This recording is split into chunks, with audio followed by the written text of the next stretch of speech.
Obrigado, senhor presidente. Gostaria de somar o tempo de inscrição de 5 minutos, o tempo de liderança do governo de 8, simbolicamente dando 13 minutos. Olha que curioso. Bem, quero saudar o ministro Silvio Almeida. Eu admiro o seu caminho como advogado, como professor, como ser humano e como ministro. E tenho a honra de poder aprender muito com o senhor ao longo da minha formação também acadêmica e militante. Muito obrigado pelo sentido que o senhor dá à sua vida e a contribuição que isso transborda para o mundo. Sobre o caso em si, só didaticamente eu vou retomar os fatos já narrados pelo ministro Silvio Almeida.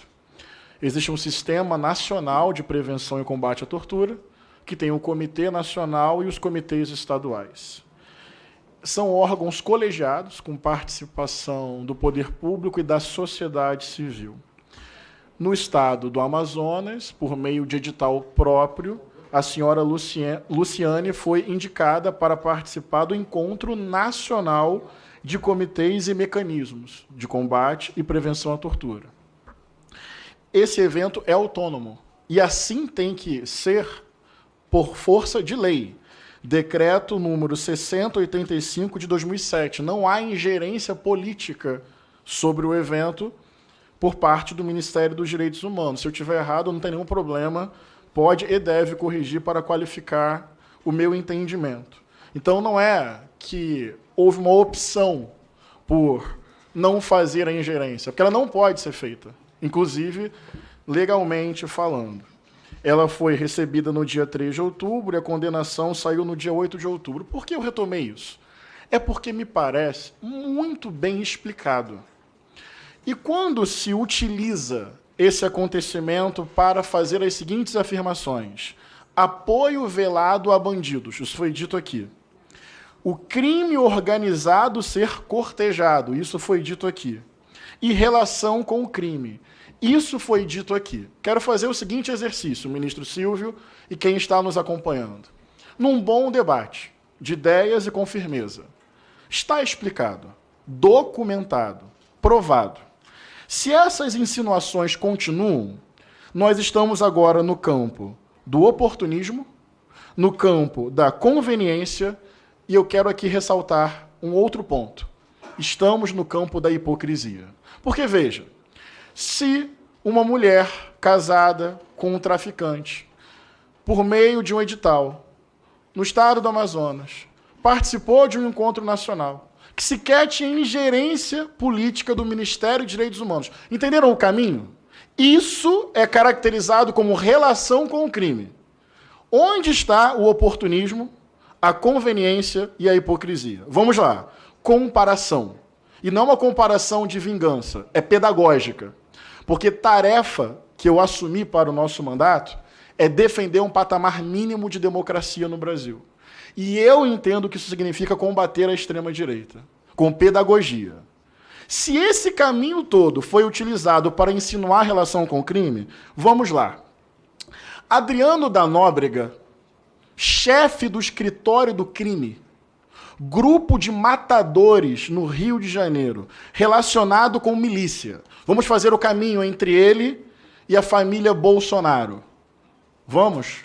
Familiares dele foram nomeados direta, voluntária e conscientemente por Flávio Bolsonaro na Alerj.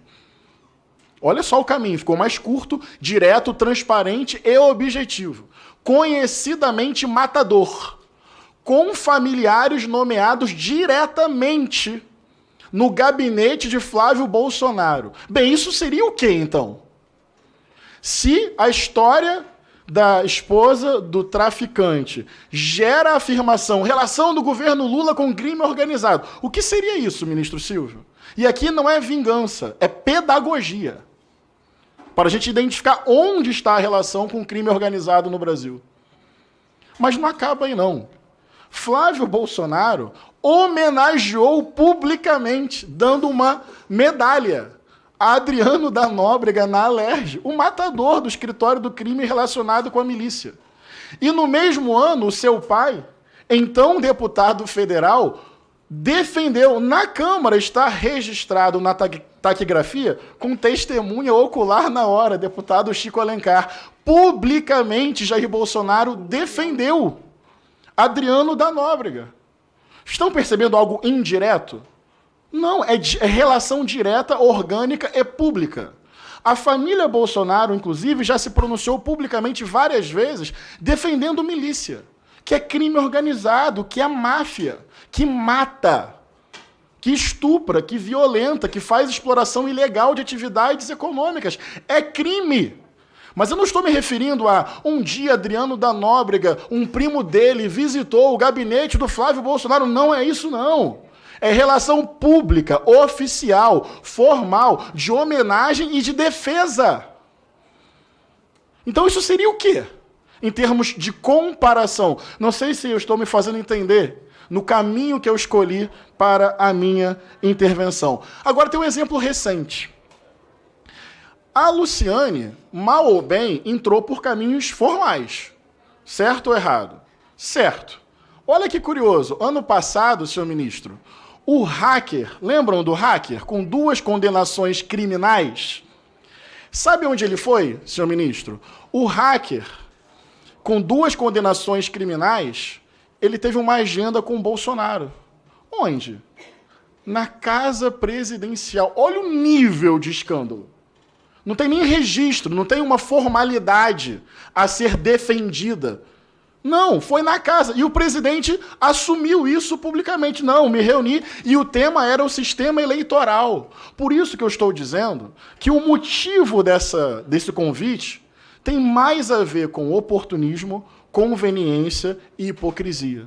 Porque eu quero defender uma tese, pedagogicamente.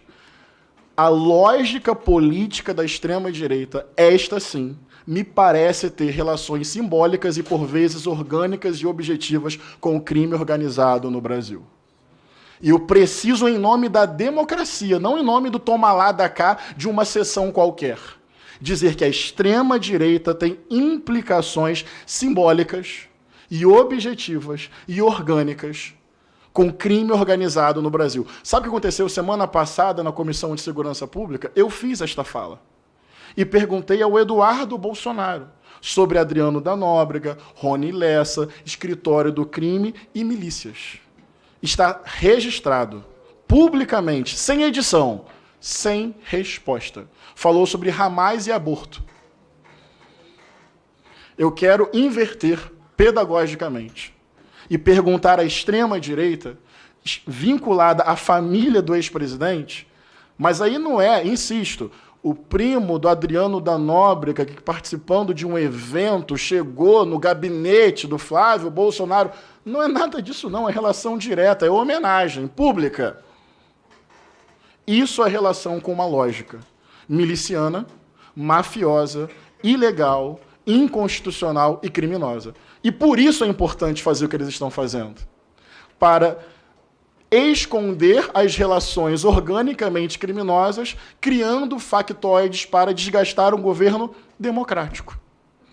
Um governo democrático, que eu defendo, que eu tenho orgulho de ser base, como qualquer governo vai ter acertos ou erros, mas é porque eu tenho uma tese, ministro Silvio.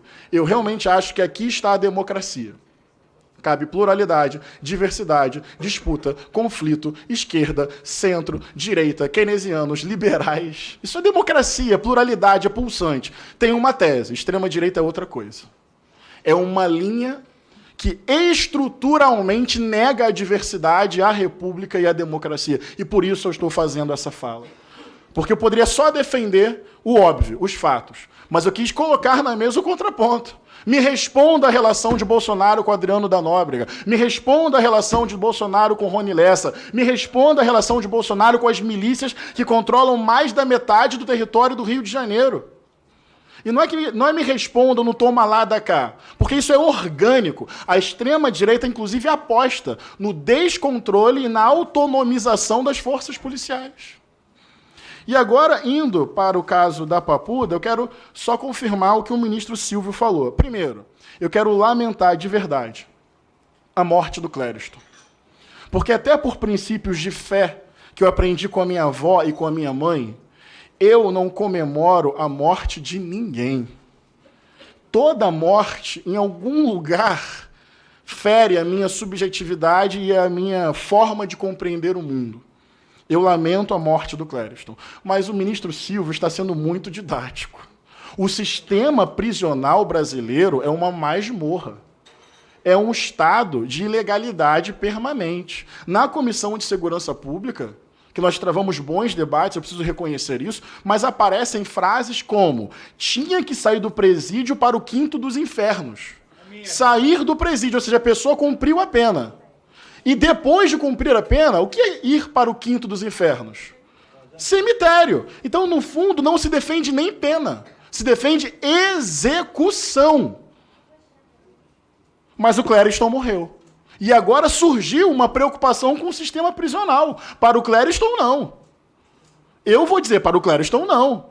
Ele tem que ser respeitado, a sua integridade física, a sua dignidade humana, os seus direitos. O Clériston e todos os outros independentes.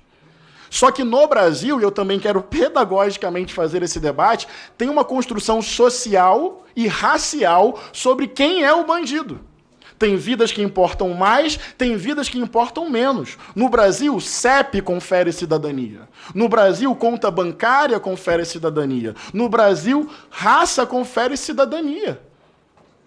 Então, a morte cotidiana é negligenciada, porque está morrendo fisicamente quem deveria ir, abre aspas, para o quinto dos infernos.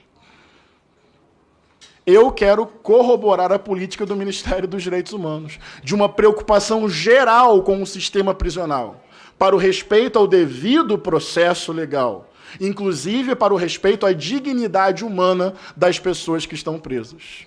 E vou dizer mais, o sistema carcerário brasileiro hoje piora as pessoas, não recupera ninguém e ainda é indutor de organização e crescimento do crime organizado. Eu tenho essa tese. O hiperencarceramento ou encarceramento em massa está relacionado ao crescimento do crime organizado no Brasil. O presídio ajuda a organizar o crime, piora as pessoas. E tem um último detalhe. Olha como é conveniente o debate. Sabe qual foi o ministro que negou o habeas corpus ao Clériston? Se eu estiver errado, quem conhece a minha atuação aqui, eu não tenho problema em ser corrigido. Podem corrigir minhas informações. Foi o André Mendonça, indicado por Bolsonaro. A culpa é dele? Não vou cair nesse debate, assim. É o judiciário, e historicamente, ele tinha jurisprudência. Para concluir, senhor presidente, infelizmente, ele tinha jurisprudência, porque há um problema estrutural. Não olhar a condição dos presos, que estão tuberculose, pneumonia, para concluir, insalubridade, alimento azedo. Quantos juízes, para não ficar só na conta do André Mendonça, não olham essas especificidades, negam o habeas corpus e milhares de cléristões morrem no sistema prisional brasileiro. Obrigado, Silvio Almeida, tarefa histórica e difícil de defender a democracia e os direitos humanos no Brasil. Obrigado, senhor presidente. Obrigado, pastor Henrique. Passo já diretamente ao deputado Pedro Ayrara.